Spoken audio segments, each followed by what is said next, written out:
Olá, graça e paz, meus irmãos. Vamos estudar hoje a nossa lição número 8 da nossa revista Cristologia, a pessoa e a obra de Cristo.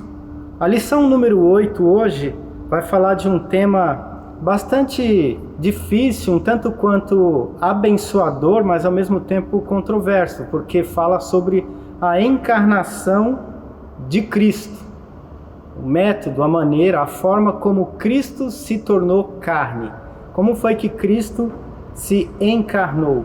Quando eu falo da polêmica desse tema, é porque no Espiritismo, por exemplo, existe o termo reencarnação. E no cristianismo a gente não tem o termo reencarnação, não acreditamos que vai morrer e encarnar novamente, mas acreditamos sim que Deus se tornou carne. Cristo, sendo Deus Espírito, virou carne para vir nos salvar aqui na terra. Então vamos entrar nesse texto hoje. Queria que você já fechasse os teus olhos e orasse, pedindo a Deus que falasse mais uma vez conosco na sua palavra. Deus, em nome de Jesus, ilumina a nossa mente com o teu Santo Espírito para entendermos cada vez mais a tua palavra e sermos ainda mais gratos por entendermos o teu sacrifício, em nome de Jesus. Amém. Primeiro texto que eu queria que você abrisse lá na sua Bíblia é o texto de Lucas, capítulo 2, versículo 11. Lucas, capítulo 2, versículo 11. Vai falar exatamente do começo da encarnação, começo, na verdade, do processo da encarnação. Lucas 2, verso 11. Olha o que diz. É que hoje vos nasceu na cidade de Davi o Salvador, que é Cristo o Senhor. Hoje nasceu na cidade de Davi o Salvador. Teve uma data. Esse Cristo encarnado, o Cristo de carne e osso, ele teve uma data de nascimento. Lucas 2,11 fala para nós, por exemplo, do hoje, colocando a ideia de que esse Deus encarnado ganhou na terra uma data de aniversário, uma data de nascimento. Isso fez parte do processo da humanização do divino. Porque, divinamente falando, essa data não existe. Essa data não existe para ele na essência como Deus, mas existe para ele na essência como ser humano. E uma das coisas interessantes é a gente ver exatamente isso. Houve uma literalidade da carne, houve uma literalidade da encarnação, houve uma literalidade da humanização de Cristo. Ele tinha que ser gente de verdade. Ele tinha que ser gente de carne e osso, ele tinha que ser gente visível. Há uma grande crise dos agnósticos que, justamente por entenderem, sim, que Jesus é Deus, não era possível ele conseguir fazer isso. Então, alguns chegaram a acreditar que aquela figura humana não era real. Cristo, na verdade, vestiu um traje quase que disfarçado de ser humano para transmitir uma ideia, uma imagem de que era gente. Isso, na verdade, seria uma fantasia, o que já não combina com Deus. Deus não pode ser uma fantasia de ser humano, né? E essa encarnação, ela é então uma questão de justiça.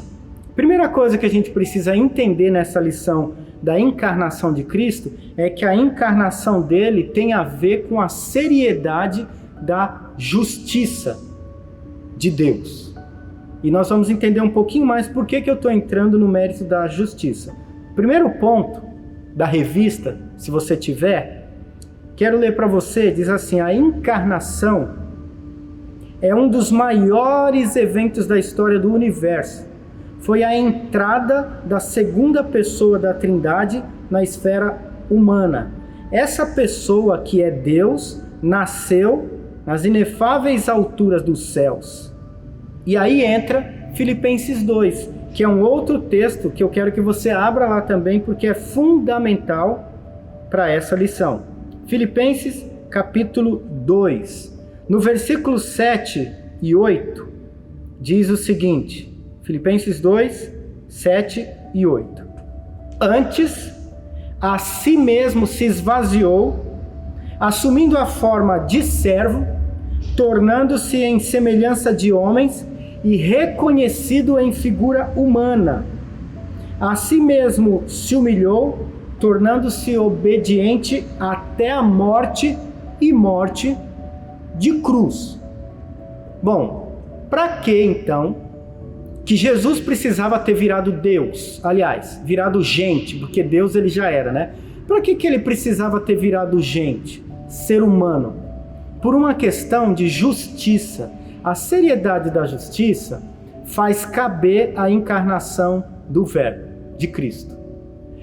Ele, de uma certa forma divina, talvez poderia mandar uma palavra e dizer, acabou, vocês estão perdoados. E não estão perdoados com base na minha justiça, mas estão perdoados com base na minha autoridade. Então, sim, Deus tem autoridade para tudo, mas Ele tem justiça para tudo. Não foi um decreto de palavra, sejam salvos. Não foi um decreto de palavra, eu declaro que o meu filho é o Salvador. Ele declarou que o filho seria o Salvador por meio da justiça. Então, ele realmente cumpriu literalmente, pagando na sua carne aquilo que a gente fez na nossa carne. Primeira base, então, dessa iluminação, do entendimento do para que Jesus virou carne. Para pagar na carne aquilo que a gente fez na nossa carne. E existe, inclusive, uma diferença entre carne e carne no original grego. Nós, quando lemos a palavra carne, só existe uma forma de ler. C-A-R-N-E, carne. Mas é como se existisse a mesma palavra carne, escrito com uma letrinha diferente no começo. Porque aí vai destrinchar o que é carne no sentido de natureza e o que é carne no sentido de característica. Carne no sentido de natureza, Jesus Cristo foi de carne. Então, no termo de natureza, Jesus Cristo foi carnal. Eita, mas como assim carnal? Carnal com C. Porque lá no grego, quando você lê, tem o carnal com K. Imagina se a gente escrevesse carne com letra C e escrevesse carne com letra K. Quando a palavra carne começa com a letra C, é uma carne humana, é uma carne natureza, é uma carne natural igual Jesus Cristo teve. Mas quando a gente tira a letra C e coloca a letra K, vai estar escrito a mesma coisa, carnal. Mas essa letra K não demonstra natureza, e sim postura. Não demonstra natureza, e sim atitudes. Não demonstra natureza, e sim características da carne. Então, o ideal é que a gente conseguisse ser carnal sem ser carnal. Como assim? O ideal é que a gente conseguisse ser carnal da natureza, matéria, e não carnal, espiritualmente carnal, com característica carnal, com postura carnal, com pensamento carnal, com atitude carnal. Porque carnal da natureza, com letra C, Jesus Cristo foi. Difícil entender isso porque na língua portuguesa não aparece pra gente, né? Mas veja só, a encarnação, ela foi ocasionada, ela foi gerada pelo pecado humano. Por causa do pecado humano cometido na carne, Jesus Cristo veio pagar em carne. Não por um decreto divino para dizer, está salvo, mas pelo pagamento divino dizer, eu pago, eu vou pagar para vocês. Tá? No ponto 2, se você também estiver acompanhando a revista, se não tiver, apenas preste atenção na leitura. Algumas pessoas acham que a encarnação é um dos acontecimentos, é um acontecimento grande demais para depender do pecado humano.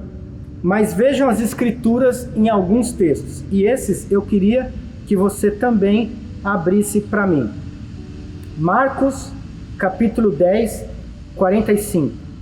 Marcos 10, versículo 45. Pois o próprio Filho do Homem não veio para ser servido, mas para servir e dar sua vida em resgate de muitos. Cristo veio em carne não para ser servido, Cristo veio em carne não para receber as coisas da humanidade, Cristo veio em carne não para ser aplaudido, mas ele veio em carne para ser crucificado. Ele só nasceu para isso, para pagar em carne. Ele só veio em carne para ter que morrer, porque isso é cumprimento literal da justiça de um Deus que é 100% justo. 100% justo. Quando começou lá no Antigo Testamento, a ideia da ovelhinha morrer para representar arrependimento já era um prenúncio da encarnação do Verbo. O que é prenúncio da encarnação do Verbo? Deus já estava previamente anunciando que iria preparar um sacrifício substitutivo, de que um iria pagar pelo outro, literalmente. Tá? Então esse foi um prenúncio. Outro texto que eu queria que você também abrisse lá, nós já lemos Lucas 2, eu queria que você lesse agora Lucas capítulo 19. Lucas capítulo 19, versículo 10. Olha o que diz. Porque o Filho do Homem não veio... porque o Filho do Homem veio buscar e salvar o perdido. Mais uma clareza do seguinte: todo esse ato de encarnação já era prévia de um sacrifício. Deus já veio com a carne para morrer na carne, para pagar o sacrifício da nossa carne. O santo morrendo pelos pecadores. Tá? Gálatas 4, versículo 4. É outro texto que eu quero que você leia também, Gálatas 4, e vai anotando. Todos esses textos você pode também conferir na sua Bíblia depois. Gálatas 4, 4. Olha lá. Vindo, porém, a plenitude do tempo, Deus enviou o seu Filho, nascido de mulher. Olha que interessante esse destaque, gente. Nascido de mulher, enviou o seu Filho nascido de mulher e nascido sob a lei, para resgatar os que estavam sob a lei, a fim de que recebêssemos a adoção de filhos. Então, quem crê na encarnação do Filho ganha direito de virar filho também. Você conhece João 1,12, que fala que todos aqueles que receberam ganharam direito de virar filho também. Então, quando é que a gente vira filho de Deus, que é Espírito, sendo nós de carne? Como que alguém de carne é filho do Deus Espírito? Quando acredita que Deus veio em carne. Quando eu acredito que o Filho de Deus veio em carne, eu viro irmão desse Deus encarnado, e quando eu viro irmão desse Deus encarnado, eu me torno filho do Deus Espírito. Processo até muito simples de entender. Eu preciso primeiro me identificar com esse Deus Filho de carne e osso, que veio aqui em carne e osso, de forma humana, palpável, visível, material. E aí sim, se eu sou irmão desse Deus, eu me torno também filho de Deus, do Pai Celeste. Jesus veio para isso. Concluo no 2 aí, da apostila, A grande finalidade da encarnação, então, foi salvar o homem do seu pecado. Entretanto, podemos afirmar que a causa da encarnação não foi unicamente do pecado do homem, mas sim a graça de Deus para resolvê-lo. Houve justiça e graça ao mesmo tempo. Justiça porque nós pecamos na carne e a carne tinha que morrer e tinha que vir pagar. Só que a nossa carne, sendo pecadora, já não agradaria a Deus por mais que fizesse o bem. Porque agora já nasceu em pecado. Lembra de Davi, o que ele fala? Eu nasci na iniquidade. Em pecado me concebeu minha mãe. Então esse ser pecador, por mais que fizesse o bem, seria o bem feito por uma pessoa pecadora. O bem de Jesus serviu para aplacar toda a ira de Deus, porque era um bem feito por alguém perfeito. O nosso bem nunca seria feito por alguém perfeito, mas todo o bem que Jesus fez foi um bem feito por alguém perfeito. Ponto 3, o resultado da encarnação. Qual foi o resultado da encarnação, tanto para ele quanto para nós? Primeiro, que aparece aí, eu quero ler para você. Uma simples frase na letra A. O Filho não cessou de ser Deus. Nenhum outro ser humano conseguiria nascer de uma mulher, mesmo que fosse só de uma mulher, e ser perfeito se não fosse o próprio Deus. É claro, houve um milagre pela concepção virginal, como pode uma virgem conceber. Mas ainda que esse milagre acontecesse comigo, da minha mãe ter se tornado grávida, ainda na virgindade, quem nasceria não era Deus, era o Everson. E uma vez que eu nascesse, de qualquer forma, por qualquer método, ainda que a minha mãe, inclusive, olha só, o nome da minha mãe também era Maria, olha que coincidência, né? Eu também nasci da Maria Nilza, mas ainda que a minha mãe fosse virgem na minha concepção, não interessa, quem nasceu não foi Deus, foi o Everson. Então, o grande milagre da concepção virginal de Maria não está na virgindade de Maria, mas da pessoa que ela concebeu. A grande riqueza desse mistério da virgindade, da concepção, como pode uma virgem conceber? Gente, o único milagre ali realmente foi de uma virgem conceber, porque a pessoa de Cristo ser Deus, isso não foi milagre, porque Deus sempre foi Deus, Jesus sempre foi Deus, Jesus sempre existiu.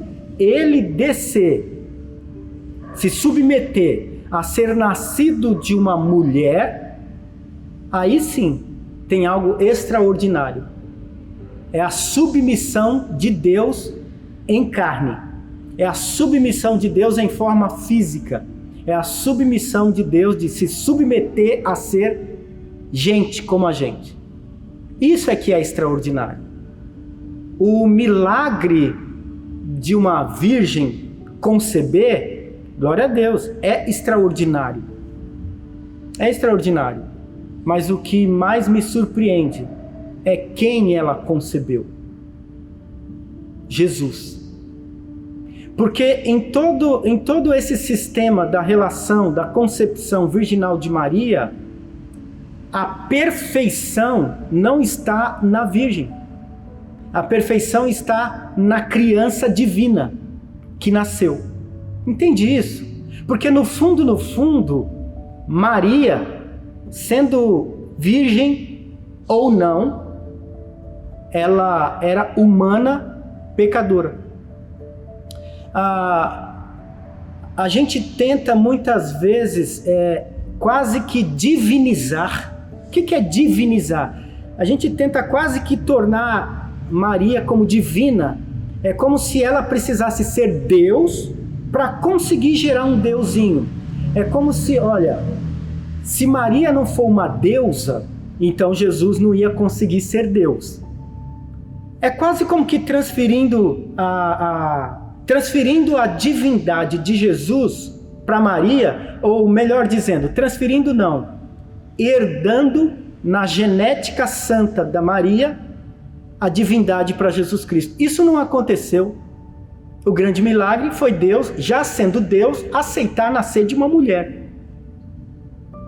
Esse é o grande milagre, a grande glória, na verdade, e a grande graça, na verdade, do nascimento de Jesus através de uma mulher. Porque, inclusive, gente,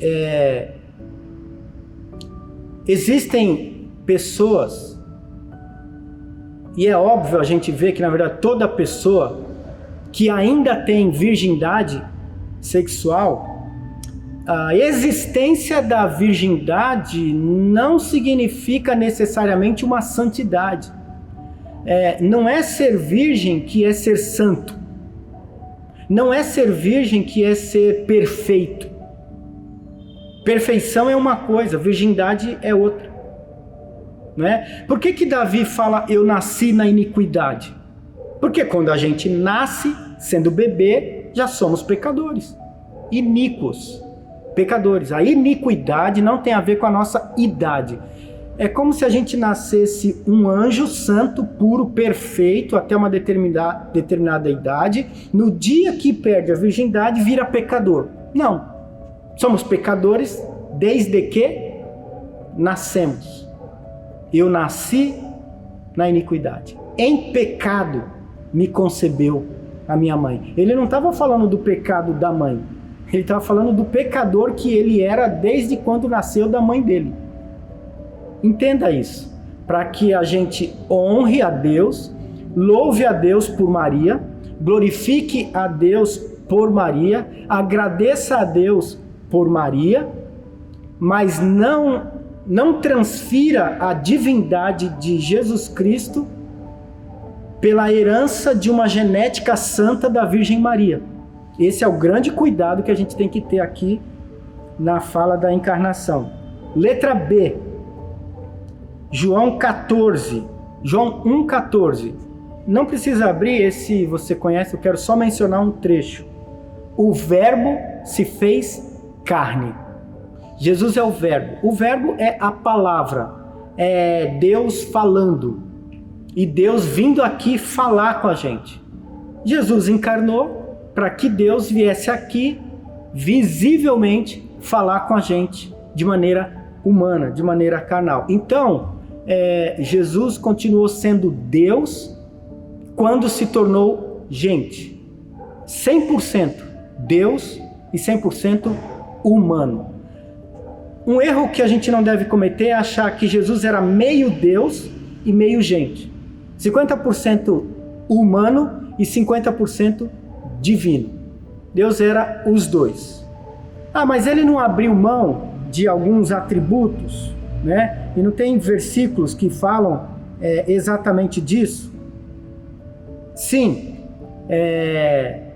ele se despiu da sua glória. Ele, sendo Deus, não julgou com usurpação o ser igual a Deus. Esvaziou-se de si mesmo. De si mesmo o quê? Da sua divindade? Não, dos atributos divinos. Mas tem diferença? Tem, e eu vou explicar para você. Qual é a diferença de se livrar ou abrir mão da essência ou abrir mão dos atributos?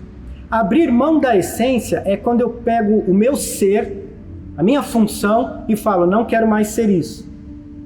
Abrir mão dos meus atributos é quando eu pego as minhas ferramentas e falo, não vou mais usar isso. Por exemplo, a essência de um policial, direito de ter algema, arma, cacetete, mas ele continua sendo policial quando ele fala, vou tirar meu dia de folga. Eu vou na padaria comprar pão e não vou levar meu revólver. Eu vou na padaria comprar pão e eu não vou levar minhas algemas. Será que quando ele deixa de usar o atributo, ele deixou de ser policial?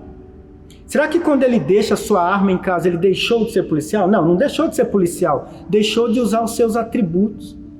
Pensa na essência de um professor. Lápis, giz, uma régua. Mas quando ela fala, não vou levar minha régua, não vou levar meu lápis, eu vou deixar em casa o meu estojo de giz. Será que quando ela sai sem o giz, régua e lápis, ela deixa de ser professor? Não. Deixar de usar o atributo não é deixar de ter a sua essência. Vou repetir. Deixar de usar o atributo não é deixar de ter a sua essência. Ferramenta de um pastor. A Bíblia. Vou na padaria, mas não vou levar minha Bíblia. Pronto. Deixou de levar a Bíblia? Deixou de ser pastor? Não. Você abriu mão de um atributo, mas não abriu mão da tua essência. É isso que a gente precisa entender no ato da encarnação do Verbo, da humanidade de Jesus. Então, deixou de usar atributos divinos, ferramentas divinas, poderes divinos, mas nunca deixou a sua essência divina. Isso precisa ficar bastante claro para a gente no ato da encarnação. Até mesmo porque, se ele deixasse de ser Deus e morresse na cruz, morreu, mas não serviu, não pagou nada, não está pago, porque foi um ser humano comum que morreu. Se Jesus deixasse de ser Deus para virar gente e tivesse morrido na cruz, não salvava ninguém. Porque não adianta eu, Everson, querer morrer na cruz para salvar a humanidade. Não ia salvar nem eu mesmo, que dirá o mundo. Porque eu não sou Deus. Porque minha carne não é igual a de Cristo. Porque meu corpo não é perfeito. Porque minha mente não é perfeita. Porque não há em mim a pureza que havia nesse Jesus. Ok? Eis aí uma grande ênfase dessa diferença de essência. E eu quero terminar no ponto 2 e 3, vou ler rapidinho. Isaías 7,14, só vou mencionar um trecho. Isaías 7,14. Eis que a virgem conceberá e dará à luz um filho que se chamará Emanuel. Na revista. Essa dupla predição é explícita em afirmar que alguém nascerá de uma mulher, o que sob nenhuma circunstância implicaria quanto à origem, mais do que o humano. Mas esse alguém, assim nascido, é Emanuel, que sendo interpretado é o Deus conosco. Então Isaías 7,14 fala que ao nascer ele virou Deus conosco, um Deus que estava conosco. Isaías 9, só um trechinho também, do 6 e do 7. Porque um menino nos nasceu, um filho se nos deu, e o governo está sobre os seus ombros, e o seu nome será maravilhoso, conselheiro e Deus forte. Para mim, o Isaías 9, 6 e 7 faz o contraponto mais extraordinário que a gente vê na Bíblia da explicação disso. Fala ao mesmo tempo que quem nasceu foi um menino e Deus. Esse é o texto que mais deixa claro o equilíbrio das duas coisas. Menino, Deus nasceu. Era um menino, mas era Deus nascendo. Malaquias, capítulo 5, versículo 2. E tu, Belém, Efrata, de ti sairá o que há de reinar em Israel, cujas origens são desde os tempos antigos, desde os dias da eternidade.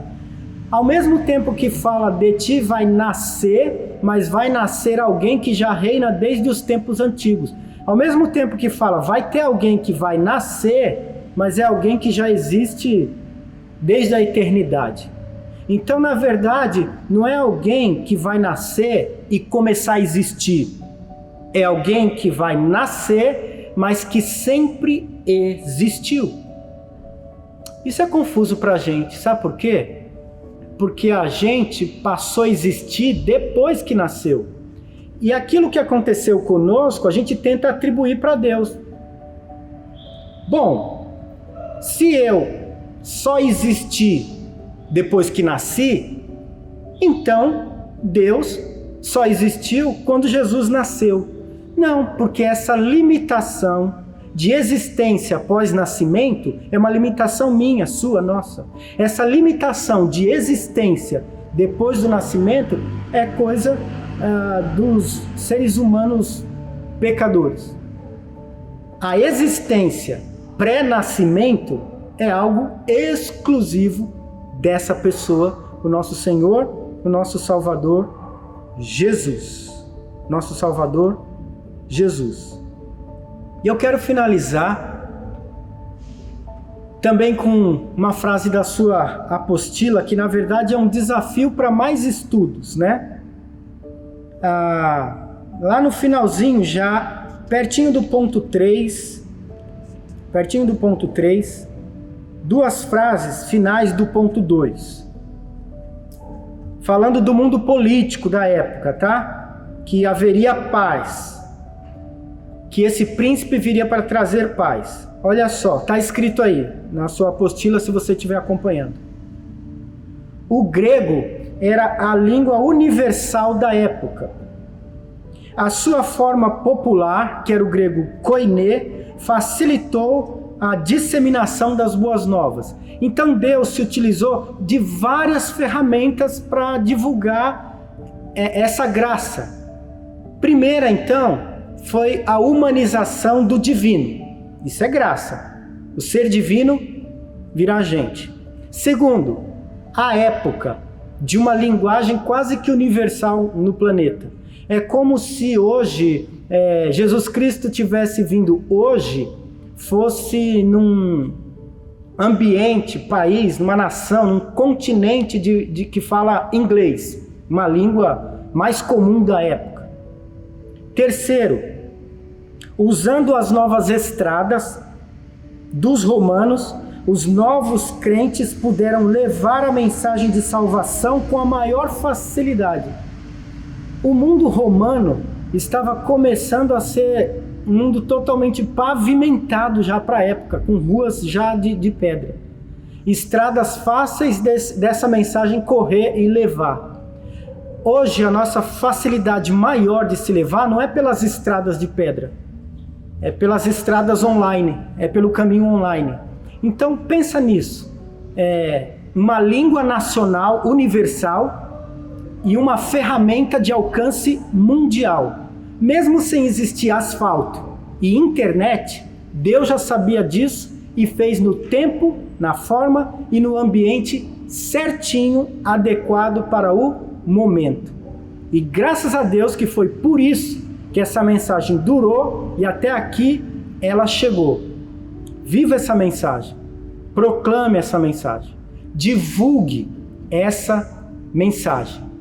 Jesus, o menino, Deus nasceu, encarnado, o Deus encarnado em homem, para que ficasse justinho e equivalente.